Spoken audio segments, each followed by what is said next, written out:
Hello, and welcome to your financial class. This is Investing 101, where we'll help you go from saving perhaps in a checking or a savings account into real investing where your money can grow much more quickly for you, which can help you reach some of your goals.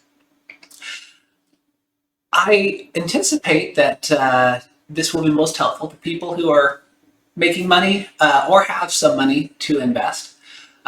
And no minimum income or net worth requirement applies. Truly, this is a set of skills that will help you become more wealthy, and you don't have to be making a lot of money for this to apply to you.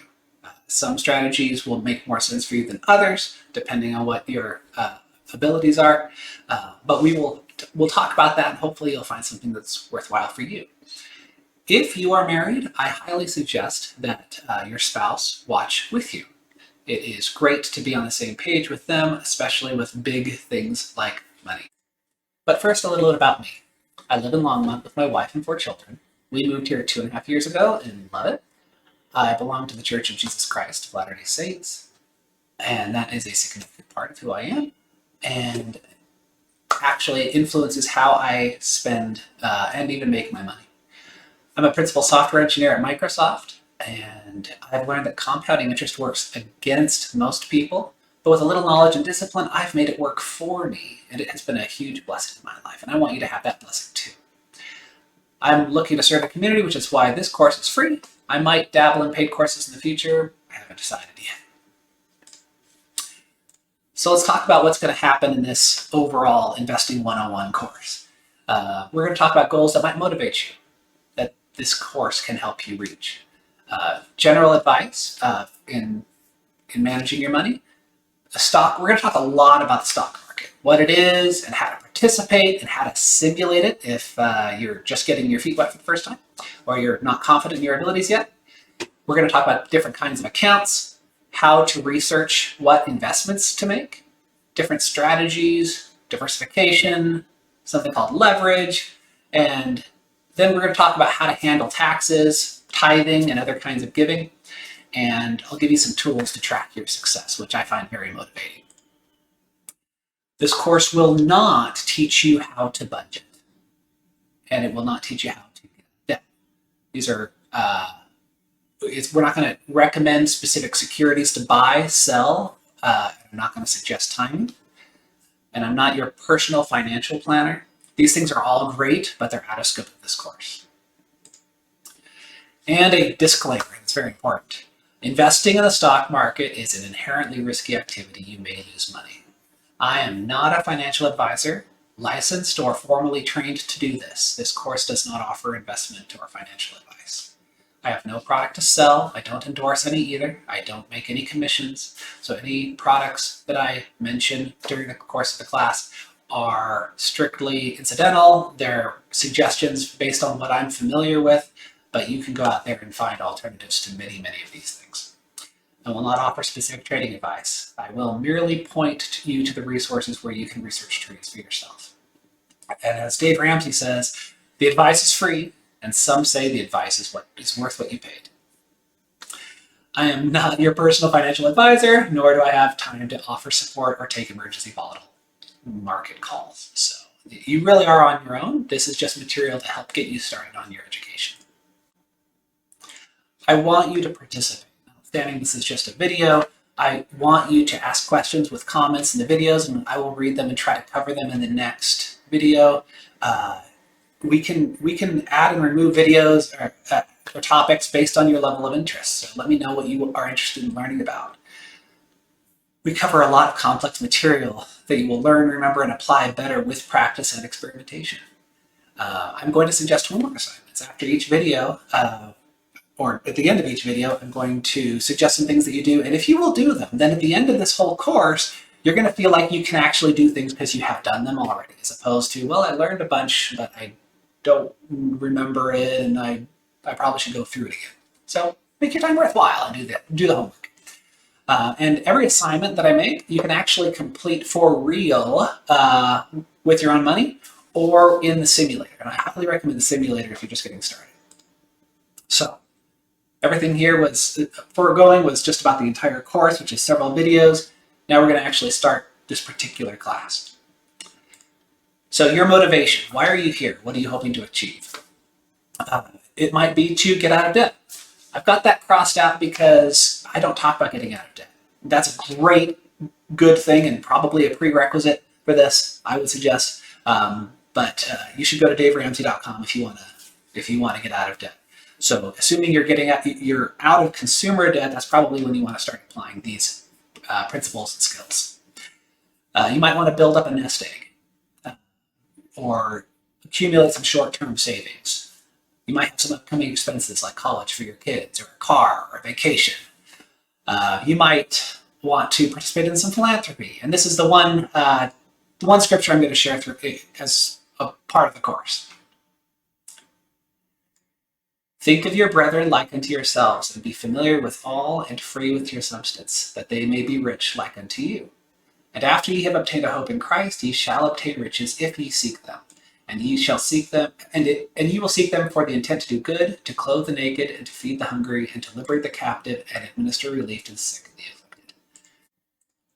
And I read that scripture because that is where I draw my confidence that being wealthy is a tool that I can use to do a lot of good in this world. And so philanthropy might be one of your motivators. You might want to become self-insured in terms of life insurance.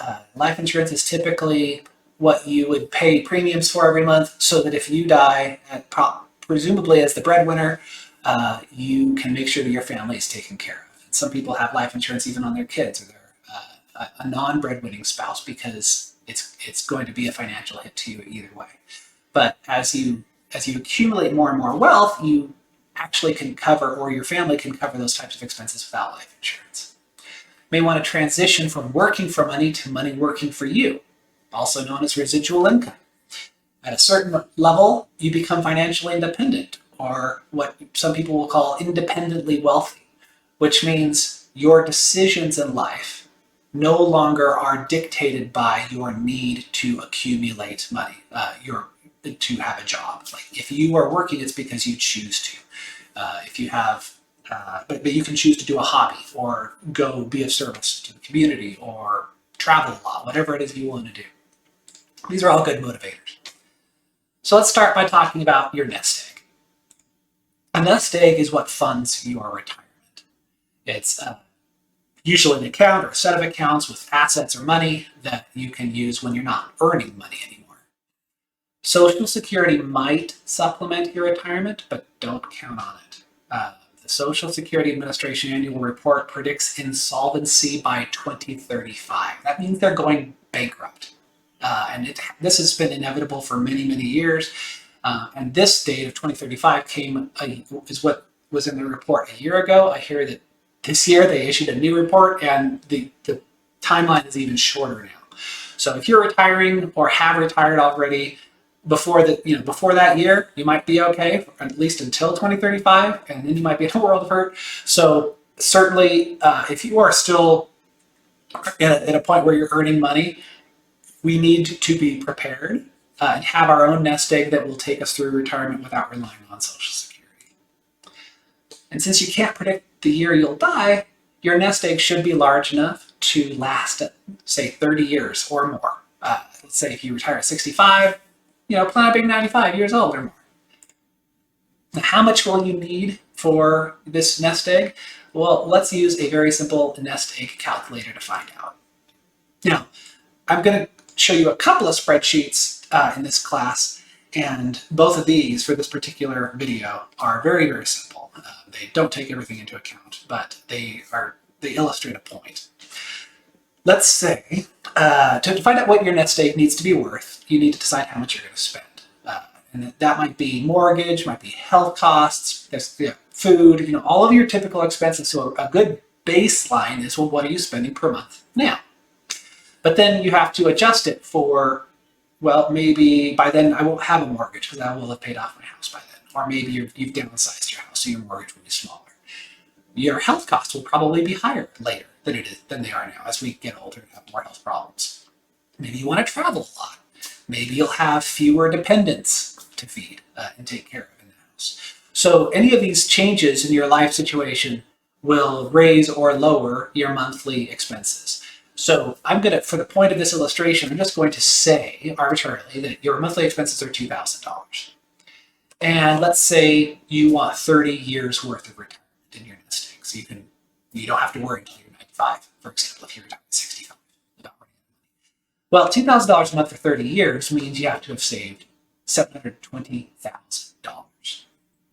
For many of us, we might look at that and say, there's no way. I can never, I'm living month to month maybe. I can't save $720,000. $750,000 is a lot of money. Now, so the first point that I want you to get from this is you don't need that much. In fact, $480,000 would be enough to fund this particular retirement, and not just for 30 years, but perpetually. How does that work? Well, if you've invested, if your nest egg is properly invested, you never have to spend it. You can just spend the interest that comes from it. And for $480,000, you can withdraw just 5% of that and have $2,000 a month to spend. And it's growing faster than that. It's growing 10 or 12%. And so withdrawing 5%, it actually has the potential to grow further. And there's reasons why we say just 5%. In fact, some people say 4%, which if you withdrew at 4%, then your nest egg would have to be $600,000 to pay for $2,000 a month. I'm going to say 5% for purposes of this particular illustration. But again, what I want you to get out of this is a nest egg. You need to be saving in advance, and it is a lot of money, but it's not as unreachable. You don't need to save 30 years worth of money. It's something smaller. And again, we're going to talk about. Well, you might say, well, this is still $500,000. That's a lot of money. Where am I going to get that? We'll talk about it. But the first thing to key it is it doesn't have to be all cash. It doesn't have to be all like this number, okay? So how in the world are you going to save even $480,000? Again, just an arbitrarily picked number. How are you going to save enough for your nest egg? And the answer is compounding interest. So let's take a look at interest rates. All the motivators that we talked about a few slides ago depends on and are greatly aided by the rate of return on what you already have. So let's consider the interest rates that are already out there.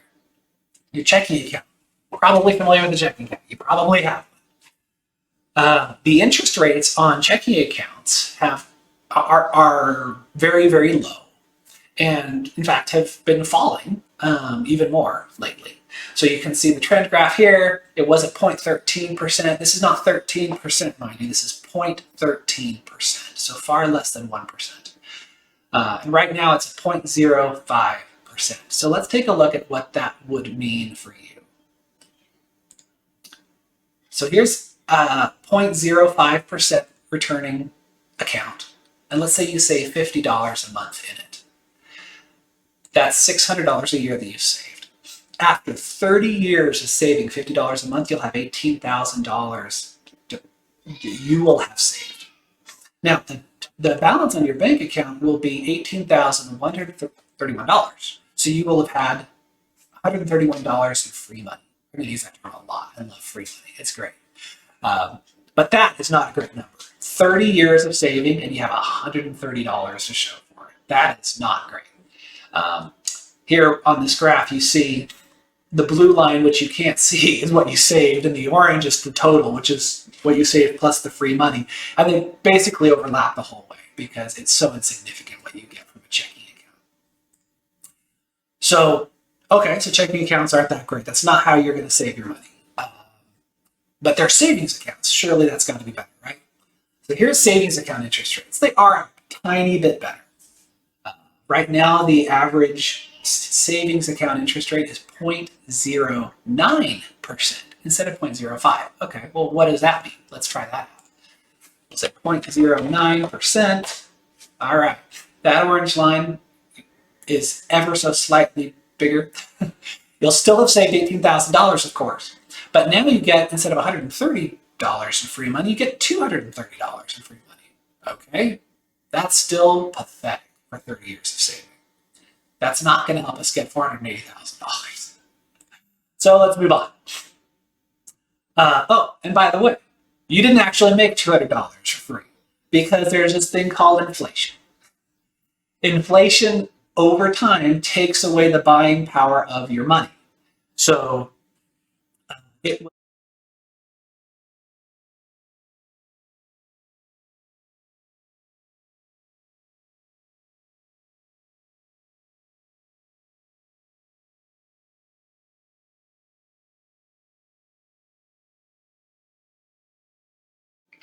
other times it's much more reasonable, and sometimes it's even negative. So, if in a high inflation year, in fact, the last couple of years have been relatively high inflation, being around 4 or 5% or so, that means that bread costs more. So, although you have that $18,000, you can't buy as many loaves of bread as you could 30 years prior. Deflation means that all these goods cost less, and so your money goes up in its buying power. A little inflation is a good thing. I call that out because you think, well, gee, then why do we have inflation? Why are they printing money or whatever? Well, a little inflation influences people to do something productive with their money so that it grows faster than inflation. Too much inflation is a tax on the poor because the poor keep cash, the rich don't. They actually have other kinds of assets that inflation doesn't compromise. So it's a regressive tax. So you want to keep that really low. And hyperinflation, which is super, super high inflation, destroys entire economies and even countries. Negative inflation, which is what we see here, or deflation, leads people to hoarding cash because it will be worth more later. This also depresses the economy because people aren't out there spending their money. So little amounts of inflation, say around 2 or 3% where we usually are, is actually a pretty good level. So where do we find higher rates of return than a savings account? Let's take a look at what the stock market can offer. This is a chart of the last about 100 years, 90 years of the stock market's return rates. Now, the stock market is a complex thing, and there's so many products out there, and they have different rates of return individually. So this is an average taken based on one particular index, and the average over this time period is 10%, which is 1,000 times better than your checking account. But it is often negative. You'll notice this is zero. This is a 0% line here, and sometimes, I mean, there's been some really, really good years. This looks like it's probably up to 65% or so, which is crazy high, very unusual, as you can see. Over the last many years, it only happened once. More often, it's down here, and sometimes it is negative, and that's very important to realize. Is that some years it'll look like the value of what you're saving and investing is going down, and you would not want to sell during that year because you would lose an opportunity to gain money. So I want you to consider for a second. Let's say you were living and looking at the stock market and looking at investing at this year when it was over 40%, probably 50% returns. You're like, oh my gosh, I want some of that. And so you buy into it. The next 4 years in a row are just terrible, and you lose most of what you put in. Except as long as you keep your head and you're diversified, and we'll talk about strategies and diversification and things later in the course. But this is the Great Depression that we're looking at here. And while some people killed themselves because they lost everything, those who were diversified and followed good investing practices, if they didn't sell during the Depression, they came out on top at the end of it. The decade that spans the Depression actually had gains. Amazingly, you don't hear that very often. Think, oh, how terrible the Depression was. It wasn't. I mean, it was certainly a setback. Absolutely, no doubt about that. But what we're going to talk about in this course is how to make sure you are properly invested, including diversification, and so that when market downturns do come, if you keep your head on, you can come out on top anyway. And in the long run, you can get the market average return rate, which is 10% or potentially more, depending on how you're investing. And of course, potentially less. It's hard to know. So, what do these return rates really mean to you? Let's go back to that calculator. So let's put in 10% instead of 0.09%, which is what you were getting in your savings account. Now look at that graph. That looks much more compelling. Now, although you only put in $18,000 still, you have about $100,000 in your account after 30 years of saving. Okay, this is cool. Now money's working for you. It's gone up 5 times as much as you put in. Now it's still not $400,000, but you begin to see this is the principle and power of compounding interest. Now I want to tell you a little story problem.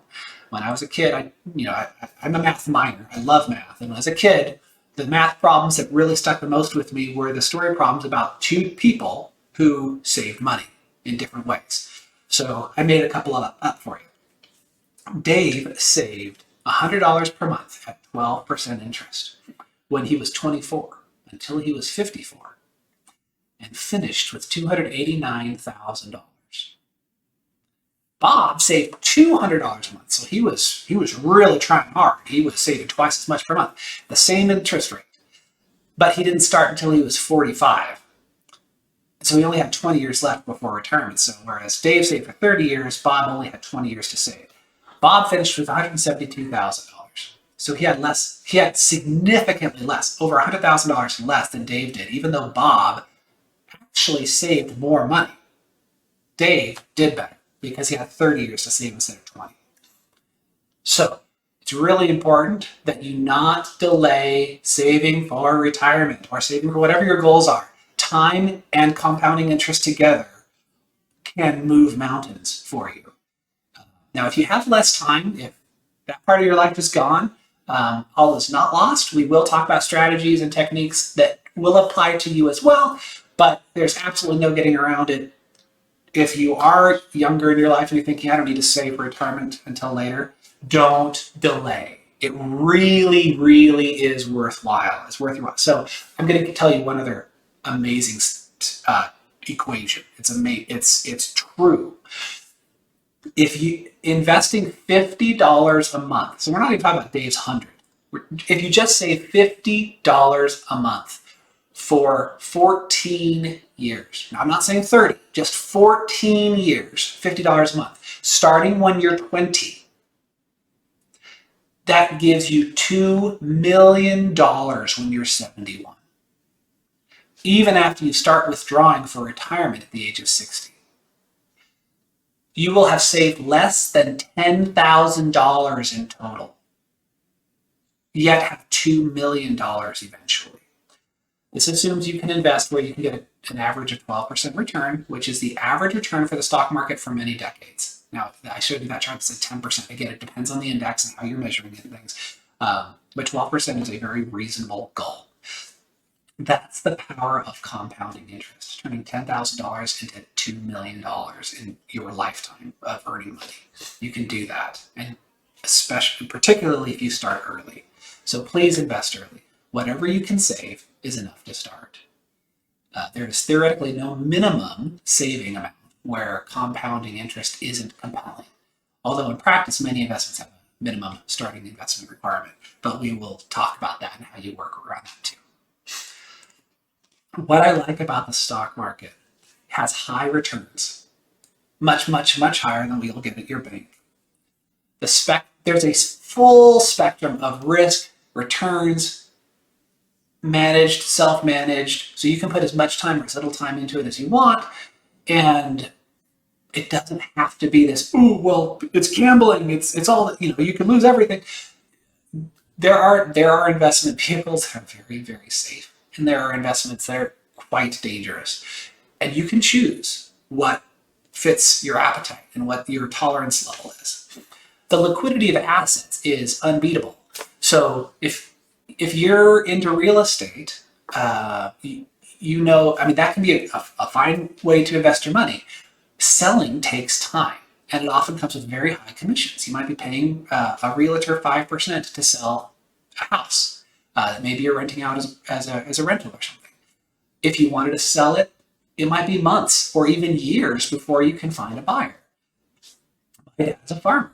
It takes him a long time to find someone who wants to buy a farm, especially with zoning laws and things. You can't readily turn groves into house lots. So a farm is not a very liquid asset.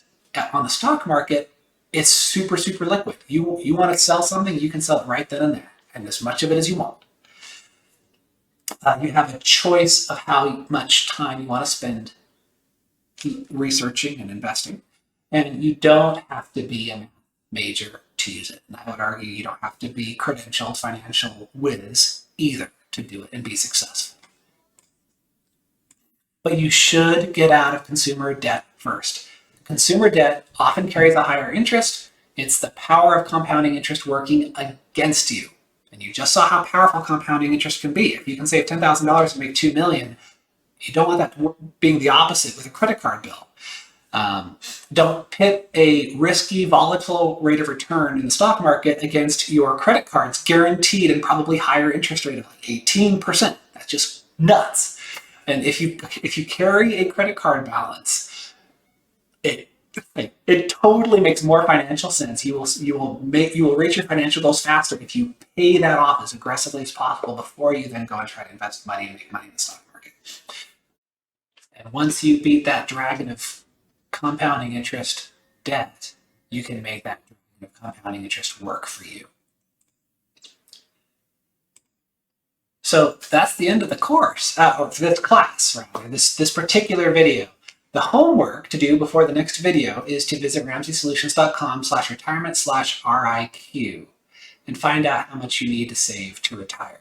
That spreadsheet that I showed you where we just made up a number of $2,000 a month was just to illustrate a point. You should go in and find out what that number means for you, and this website is a great place to do it. I particularly like this because other tools will tend to ask you pesky questions like, what do you think the inflation rate will be, and what percentage return do you expect? And this website hides those types of questions and fills in reasonable expert-driven answers, and just makes it easy for you to go through a very, very short interview. It takes like 2 minutes to go through this thing, and it'll give you an idea of how you're doing. If you carry consumer debt, I also want you to go to just ramseysolutions.com and learn how to get out of consumer debt because, again, as we talked about, you got to beat that dragon before you can make it work for you.